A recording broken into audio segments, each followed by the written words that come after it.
Assalamualaikum warahmatullahi wabarakatuh. Puji syukur kita panjatkan kehadirat Allah Subhanahu wa Ta'ala yang telah memberikan kita nikmat berupa kesehatan, sehingga kita masih dapat melakukan aktivitas dan kegiatan kita pada hari ini dalam keadaan sehat walafiat. Tak lupa pula salawat serta salam semoga senantiasa tercurahkan ke baginda Nabi besar Muhammad Sallallahu Alaihi Wasallam yang telah membawa kita dari zaman kegelapan menuju zaman terang benderang. Terima kasih saya ucapkan kepada Ibu Evi Segarawati, Ampri SPD MPD, selaku dosen pengampu mata kuliah pengembangan kurikulum dan bahan ajar. Saya Nuraini Arbani, mahasiswa program studi pendidikan guru sekolah dasar dengan NIM H05-23072, akan melakukan presentasi dengan judul materi Telaah Kurikulum Pendidikan di Indonesia. Langsung saja kita ke pembahasan materi.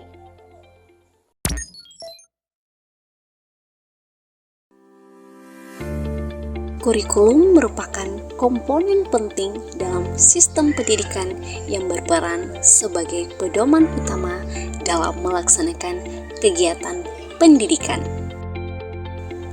Kurikulum diatur dalam Undang-Undang Republik Indonesia Nomor 20 Tahun 2003 tentang Sistem Pendidikan Nasional, Undang-Undang Sisdiknas.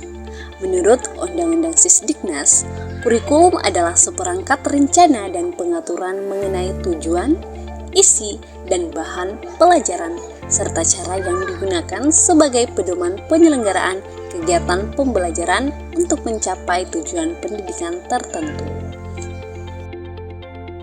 Setidaknya ada 3 landasan yang digunakan dalam pembuatan kurikulum, yakni landasan filosofis, landasan psikologis, dan landasan sosiologi.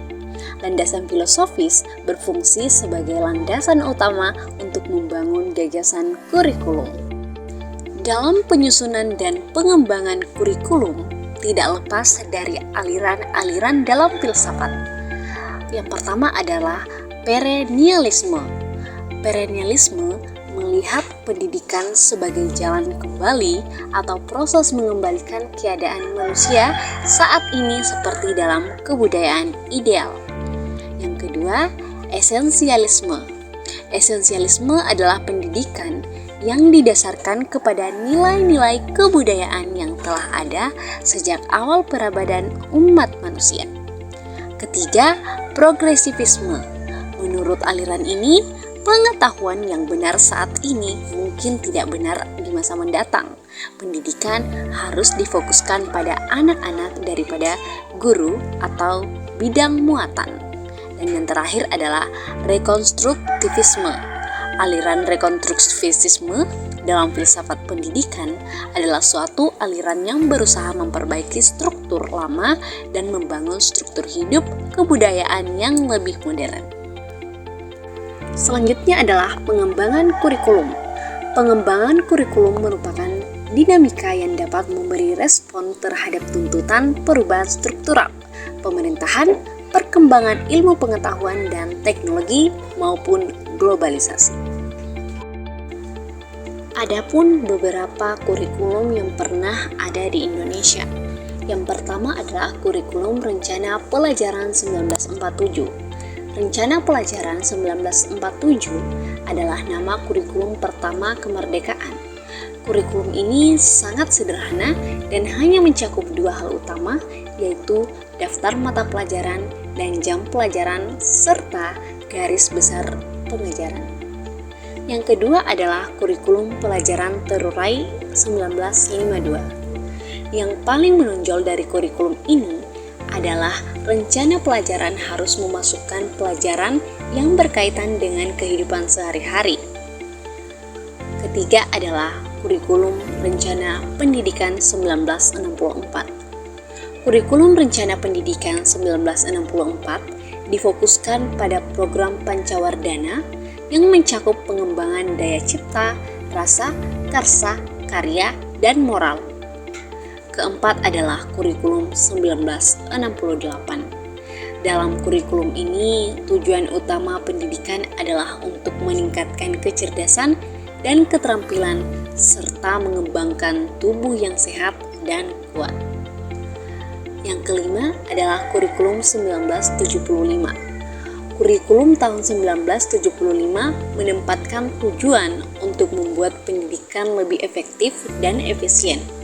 Kurikulum tahun 1975 juga mendapatkan banyak kritik karena guru disibukkan dengan menulis tujuan kegiatan pembelajaran. Keenam adalah kurikulum 1984. Kurikulum ini sering disebut sebagai kurikulum 1975 yang disempurnakan. Kurikulum ini juga berfokus pada tujuan akademik. Kurikulum 1994. Kurikulum ini merupakan hasil upaya untuk memadukan kurikulum-kurikulum sebelumnya, terutama kurikulum 1975 dan 1984. Sayangnya perpaduan antara tujuan dan proses belum berhasil. Jadi kurikulum ini memiliki banyak kritikan. Yang kedelapan adalah kurikulum berbasis kompetensi atau yang disingkat KBK 2004. KBK tidak lagi mempersoalkan proses belajar, sebaliknya pembelajaran dianggap sebagai tanggung jawab guru. Yang kesembilan adalah kurikulum tingkat satuan pendidikan atau disingkat KTSP. Salah satu hal yang membedakan dari yang lain adalah bahwa kurikulum ini memiliki otoritas untuk membuatnya, yang berarti dia memiliki kekuatan untuk mendistribusikan sistem pendidikan kemanapun. Dan yang terakhir adalah K13. Kurikulum 2013 berbasis kompetensi mengutamakan peningkatan kompetensi peserta didik. Oleh karena itu, kurikulum ini mencakup berbagai kompetensi dan tujuan pembelajaran yang berbeda. Dari video sebelumnya dapat kita simpulkan bahwa kurikulum adalah hal yang sangat penting dalam dunia pendidikan. Ibaratnya kurikulum adalah jantungnya sebuah pendidikan, di mana pendidikan tidak akan dapat berjalan dengan baik tanpa adanya kurikulum. Kita juga mengetahui bahwa Indonesia seringkali terjadi perubahan kurikulum sejak awal kemerdekaan hingga saat ini. Demikianlah pemaparan materi saya mengenai telah kurikulum pendidikan di Indonesia. Mohon maaf atas segala kekurangannya. Saya akhiri, wabillahi taufiq wal hidayah. Wassalamualaikum warahmatullahi wabarakatuh.